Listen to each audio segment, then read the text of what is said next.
Hey guys, today we're taking an updated look at the new Chorus Shapeshifter paddles. The new Shapeshifter paddles now come in three shapes, the same three that the Chorus Fires also came in. They have an elongated, hybrid, and wide body option, and all three have flat tops that are wider at the top two corners and taper down.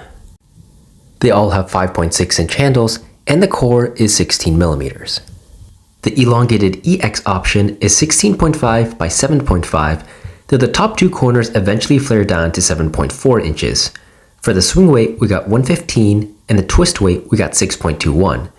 For the hybrid HX option, there's a length of 16.2, with a width that tapers from 7.75 down to 7.6. For the swing weight, we got 114, and the twist weight, we got 6.43. And finally, for the shortest SX option, the length is 15.8, while the width tapers from 8.2 inches down to 7.9. As for the swing weight, we got 107, and the twist weight, we got 6.81. Personally, I'm a big fan of these shapes that Chorus has decided to release. It's rare to see flat top paddles that flare out at the top two corners, and this helps with pushing the balance point of the paddle a bit higher without raising the maneuverability of the paddle. These shapes are all lower than average for swing weights for their shapes, making them a bit quicker, but this does come at the cost of the paddle being less stable towards the bottom in comparison. However, because the swing weight is already lighter, similar to the Fire lineup, Chorus has made it so there's more customization opportunities for different weight setups that people want to test. So if you're someone who enjoys hitting near the top of the paddle, these shapes can be very solid options to consider since the balance point is pushed up higher and there's more room for customization because of the low swing weights.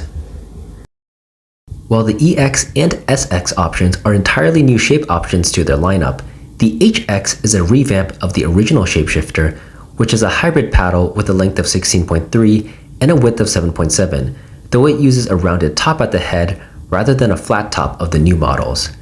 The one I reviewed in the past has a swing weight of 116 and a twist weight of 6.5, and like we mentioned above, the newer model is going to be a bit quicker with a higher balance point, but with a slightly lower twist weight measurement.